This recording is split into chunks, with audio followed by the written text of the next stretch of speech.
হ্যাঁ guys, welcome back to our channel. তো আমাদের নতুন ব্লগে তোমাদের সকলকে স্বাগত জানাই। তো দেখতেই পেলে ওটা আমাদের শান্তিপুরের সবচেয়ে জাগ্রত কালী প্রতিমা। তো খুবই জাগ্রত এই প্রতিমা। তো ওখানে খুব ভিড় হয় শনি মঙ্গলবার করে পুজো দিতে গেলে, তো খুবই ভিড় থাকে। তো জানোই তো, আগের ব্লগে বলেছি আমরা একটা নতুন স্কুটি কিনেছি। তো স্কুটি চালানো শেখার আগে ভাই বলছে পারবি না দিদি চালাতে। আমার তো গাড়িতে উঠতে এত ভয় লাগে, তো স্কুটি চালাবো এটা তো মানে স্বপ্ন। তারপরে ভাই বললো আগে পুজো দিয়ে আসতে হবে, তারপরে গাড়ি চালাতে হবে। তো আমরা ভেবেছি যে পরের দিন যাব, তাই একটু ট্রাই করছিলাম কীভাবে স্কুটি চালাতে হয়। তো আমার তো এখনই খুব হাসি পাচ্ছে। তো আমি মানে গাড়ি সম্পর্কে কিছু বুঝি না, তাই চালাতে গিয়ে এত ভয় লাগছে। আমি তো রাস্তা দিয়ে সে বলছি সাইড দাও নইলে উল্টে পড়ে যাবো। বলতে যাচ্ছি, তো কোনো মতে ভাই তো পেছনে বসে রয়েছে, বসে একটু দেখাচ্ছে যে এইভাবে গাড়িটা স্টার্ট করতে হয়। তো আমার তো মানে খুব ভয় লাগছে, আর যেহেতু একটু বেটে আমি পা পাই না সরি, এর জন্য খুব অসুবিধা। তো তারপরে গাড়িটা আমরা তো রাতে নিয়ে চলে এসেছিলাম, তো গাড়িতে কিছুই করা হয়েছিল না, তার জন্য আমরা আবার সেই সার্ভিস সেন্টারে নিয়ে এসেছি। তো গাড়িতে যা লাগানো ছিল তারা লাগিয়ে দিল। আর এই যে সার্ভিস সেন্টার, দেখো ভাই দাঁড়িয়ে আছে। তারপর যা কাজ ছিল হয়ে গেল, আমাদের একটা হেলমেটও দেওয়া হলো ওখান থেকে। আর গাড়ির যা তার লাগানো ছিল লাগিয়ে দিল।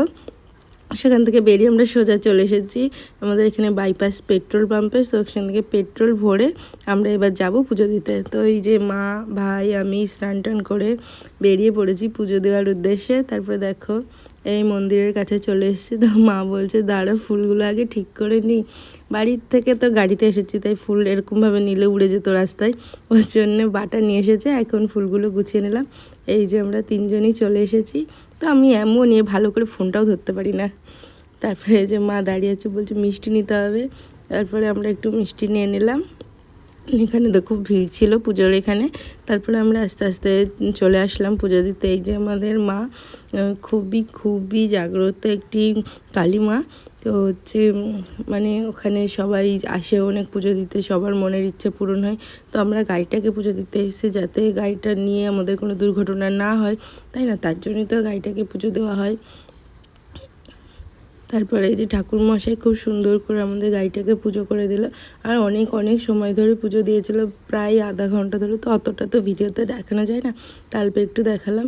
এই যে পুজো দেওয়া প্রায় কমপ্লিট। উনি তারপরে গাড়িতে এটি স্বস্তিক করে দিল।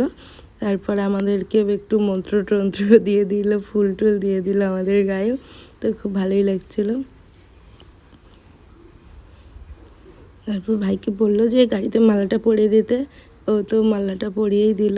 তো উনি বলছিলেন মালাটা আগেই পরিয়ে দেওয়া যায়। তো আমরা মনে করেছিলাম যে পুজো হয়ে গেলেই মালাটা পরাবো, তাই আগে পরিয়ে নিয়ে আসিনি।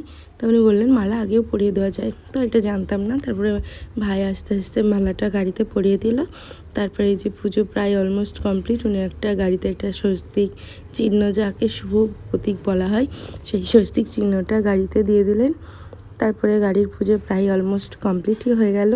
তারপরে সেখানে আমরা ঠাকুরমশাইকে প্রণাম করে আবার মায়ের একটু দর্শন করে আমরা আস্তে আস্তে বাড়ি চলে আসলাম। বাড়ি চলে এসে আর কোথায় যাই, বলছি ভাই দাঁড়া তোর একটা ফটো তুলে দিই। যে তুই গাড়ির সাথে একটা ফটো তোলা হয়নি, তা ও জানেই না যে ওর ভিডিও করছে, ও মনে করেছি কি ওর ফটো তুলছি, তাই পোজ দিয়েছে। বললাম দাঁড়া, গাড়ি তো পুজো দেওয়া হয়ে গেছে, আর তো কোনো বিপদ হবে না, এবার আমি একটু চালিয়ে আসি। তো আমি তো খুব ভয় একা সাহস করে গাড়িটাকে ব্যালেন্স করে দাঁড়ালাম। তো আমি না গাড়িটা ব্যালেন্স করে দাঁড়াতেই পারছি না। তো যাই হোক একটুখানি চালাতে গেলাম। তো তারপর তো একাই সাহস করে দিলাম গাড়িটা স্টার্ট করে। তো দেখছি ভালোই পারছিলাম। তো কি হবে, ওইটুকুনি যেতে পারিনি, ধাপ করে উল্টে গেলাম। তারপরে তো গাড়ি ঘোরাতেই পারছি না, উল্টে তো পড়ে গেছি ওখানে, মানে একটুখানি এসেছি। তারপরে তো মা ভাই গিয়ে দৌড়ে ধরলো। তারপর বলছি দাঁড়া আমি একাই গাড়ি ঘোরাতে পারবো। তো অনেক কষ্ট করে গাড়িটা ঘোরালাম। আমি তো এত মোটা, মানে গাড়িটা মনে হচ্ছে আমার চেয়েও ভারী, আমি এত ভারী, তার চেয়েও এত ভারী কিছু হয় আমার জানাই ছিল না। তো গাড়ি মনে হচ্ছে আমার চেয়েও ভারী। তো অনেক কষ্ট করে ব্যালেন্স করে ঘুরিয়ে নিয়েছি। তারপর বলছি চলো আমি একাই বাড়ি যেতে পারবো। তারপরে তো অনেক আস্তে করে বাড়ি পর্যন্ত এসে, তো বাড়িতে এসে দাঁড়াবো কি, দাঁড়ানোর আগেই উল্টে যাচ্ছি, মানে না থামিয়ে গাড়ি চালিয়ে দিচ্ছি। কী অবস্থা ভাবো। এই যে থামাতে গিয়ে আবার উল্টে চলে যাচ্ছে। তো কেমন লাগলো ব্লগটি জানি।